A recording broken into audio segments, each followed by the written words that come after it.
Bonjour à toutes et à tous, meilleurs vœux de bonheur, prospérité, santé, longévité, et moi nous vivons car demain il sera trop tard pour les larmes posthumes et pardonnons-nous réciproquement comme Dieu le fait et nous le recommande. Une fois de plus, mes salutations à tous mes frères et sœurs du monde entier, que vous soyez rouge, que vous soyez jaune, que vous soyez blanc, que vous soyez noir, à tous ceux qui me suivent à travers le monde. Sachez que nous sommes tous des descendants incontestés des premières créatures de l'espèce humanoïde depuis la création. Dire le contraire, ça serait porter un coup à l'unité naturelle et fondamentale de l'humanité. Une fois de plus, je vous remercie pour vos commentaires, pour vos partages. Ça me fait super plaisir que nous puissions avancer ensemble. Grâce à cette vidéo, j'aimerais vous partager ce matin un sujet très important, qu'il s'agit de la différence qui existe entre l'homme noir et l'homme blanc. Pour paraphraser le père de la Renaissance de la race noire, l'émancipation d'une race part toujours de la prise de conscience de chacun. Si chacun pouvait comprendre les faits qui se manifestent en société, automatiquement, chacun prendra la responsabilité d'éduquer son entourage par sa manière de vivre. Dans la réalité de notre monde, deux races sur Terre semblent être prépondérantes. Il y a la race noire et la race blanche. Ces deux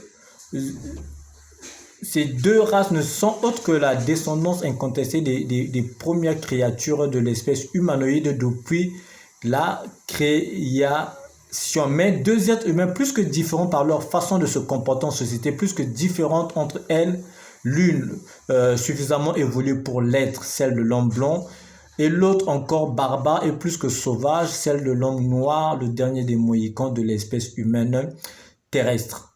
Aujourd'hui, les Blancs ont fait de leur société des lieux de propriété, d'entraide, compassion pour les autres et charité, mais l'homme noir est loin de ses qualités.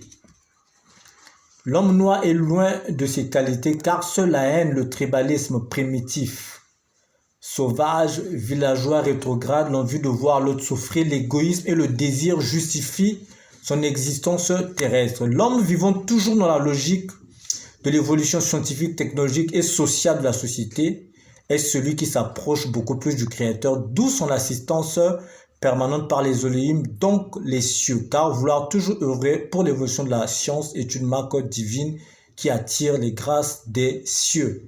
Pourtant, l'homme noir fut le premier sur Terre, le premier initié, donc le premier scientifique, mais sa mauvaise foi, son égoïsme, son envie de voir les autres souffrir, comme il est légende. Dans mon pays, le Congo-Brazzaville, la capitale de la mauvaise foi terrestre, ont fait qu'il soit déchu. Tout ceci pour démontrer que malgré ses innombrables prières, l'homme noir restera toujours l'éternel malheureux devant la race humaine terrestre, ce qui explique donc l'éternelle pauvreté mentale, scientifique et par conséquent technologique et sociale de la société de l'homme noir. Malgré les églises qui pilulent dans tous les coins de rue de la société de l'homme noir, en général en particulier dans mon pays, le Congo-Brazzaville, malgré les prières que les croyants, les chrétiens font à la longueur de journée, rien ne change dans la vie de l'homme noir. Et on comprend que c'est à cause de la tare de la négativité que l'homme noir se voit bloquer son évolution par le Créateur. Pour ma petite histoire, moi j'ai souffert de la leucémie et de ses inconvénients pour la première fois en 2018 au niveau du Congo-Brazzaville, jusqu'au jour où mon médecin traitant avait décidé que j'aille soit en France, soit au Maroc. Quand j'avais été diagnostiqué pour la première fois par mon médecin, qui est un blanc français d'origine, qui exerce son métier de médecin au Congo-Brazzaville depuis des années, il me dira que je ne prendrai pas la responsabilité de t'envoyer au CHU, parce que si je t'envoyais là-bas, tu mourras.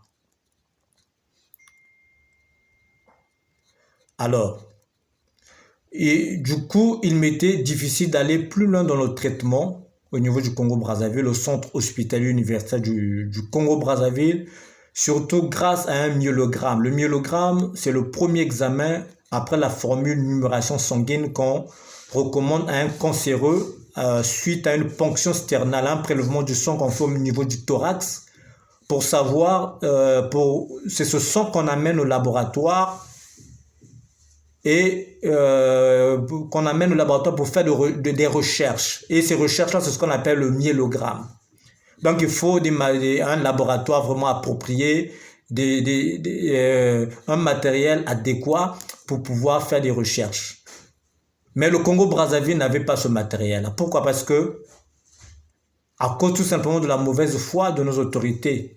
Et je me souviens encore, quelques années en arrière, un ancien ministre des Finances avait déclaré, c'était je crois en 2014, que le Congo-Brazzaville n'avait rien à envier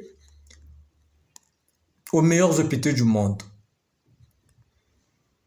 Et comme à cette période, l'État venait de donner, d'affecter le plus grand budget de l'État au ministère de la Santé, il fallait refaire des infrastructures. Mais au cours d'un conseil de ministres, ce ministre va déclarer que le CHU n'avait rien à envier. Alors que même aujourd'hui, il y a des problèmes d'électricité. Vous êtes dans un bloc opératoire d'un moment à l'autre, il peut y avoir coupure d'électricité et vous mourrez. Mais ça, vous ne le verrez jamais chez un blanc, ça n'existe pas. Vous ne verrez jamais un ministre blanc voler l'argent de l'État au point de priver la société, au point de priver la population. Ça, vous ne le verrez jamais chez un blanc. Ça n'existe pas. Et du point de vue statistique, les Noirs sont foncièrement mauvais que les Blancs. Malgré les erreurs, les dérapages comportementaux du Blanc de nos jours, le Noir est foncièrement mauvais. Quelqu'un m'a dit, mais tu donnes trop de louanges aux Blancs. Et je profite de l'occasion de vous dire que je ne fais pas de louanges aux Blancs. Il faut savoir copier ce qui est bien dans la vie. Il faut savoir reconnaître les bienfaits des autres. Toute chose est égale par ailleurs.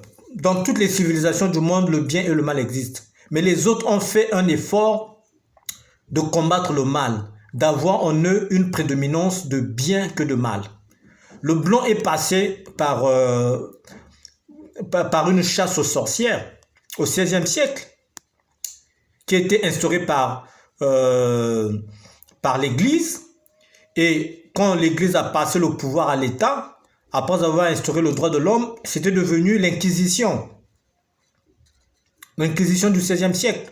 Le blanc a fait la chasse aux sorcières. C'était justement pour contraindre les citoyens négatifs à se débarrasser de leurs vices négatifs.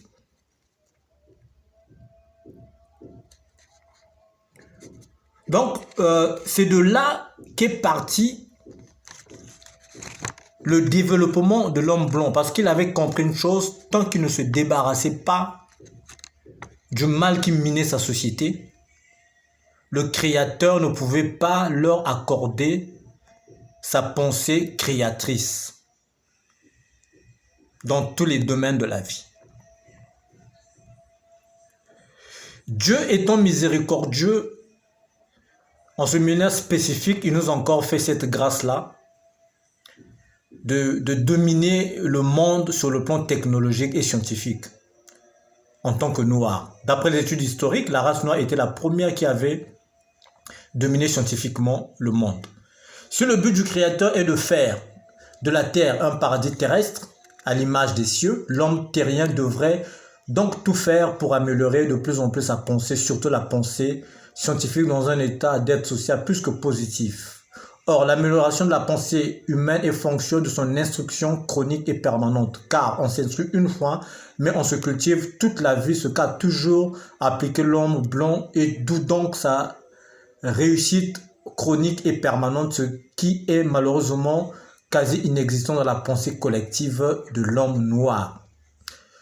C'est pourquoi l'ARN s'appuie sur l'instruction et l'éducation pour révolutionner la pensée de l'homme noir. L'objectif, le but ultime de l'ARN, c'est de promouvoir l'éthique de l'homme noir à un état de renaissance d'aide en société, créant en lui un logiciel mental voué au développement. Mais ce logiciel ne peut pas être créé tant qu'on ne se débarrasse pas d'abord du mal. L'homme noir ne se caractérise que par la politique du ventre et du bas-ventre. Moi aussi, à une certaine époque, j'en ai fait partie. J'ai fait partie de cette catégorie de personnes-là. J'étais marchand de l'État congolais à une certaine époque de ma vie. Et je m'enrichissais au détriment de l'État. Et ce qui me caractérisait, c'était la politique du ventre et du bas-ventre. Et aujourd'hui, on retrouve encore ce genre d'opérateurs économiques dans nos pays qui ont des bureaux dans leur sac, qui s'enrichissent au détriment de l'État, qui ne contribuent aucune taxe, qui ne payent aucune taxe à l'État, mais qui s'enrichissent sur le dos de l'État.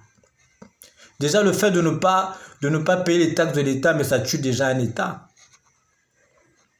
Quand vous voyez la France aujourd'hui, sans Peugeot, sans Renault, la France n'est rien. C'était des personnes au départ qui ont créé des individus, des citoyens français qui ont créé des sociétés.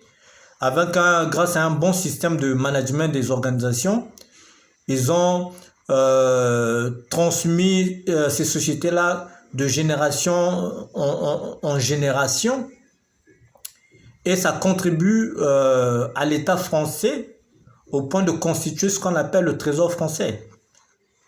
Donc le développement d'un pays est basé sur le potentiel humain. Mais il y a aussi la responsabilité de l'État qui doit favoriser un climat d'affaires.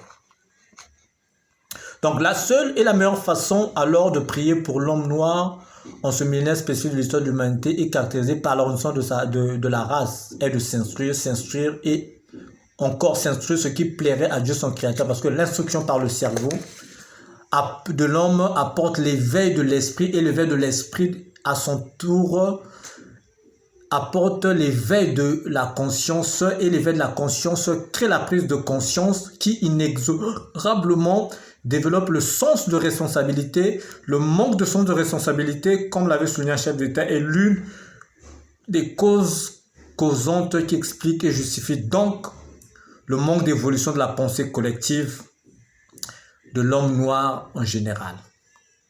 C'est pourquoi je t'invite, mon cher frère, mon cher sœur, à l'ARN. Nous avons une plateforme au niveau du Maroc où nous nous réunissons un week-end sur 2. Et c'est au sein de cette plateforme que nous débattons que nous expliquons le processus de la renaissance de la race noire. Donc je t'invite, mon cher frère, mon cher sœur, ma chère sœur, quelle que soit ta race, ta nationalité, je t'invite à l'ARN pour que nous puissions bâtir le monde de demain. Et je remercie de votre attention. Je vous souhaite une excellente semaine.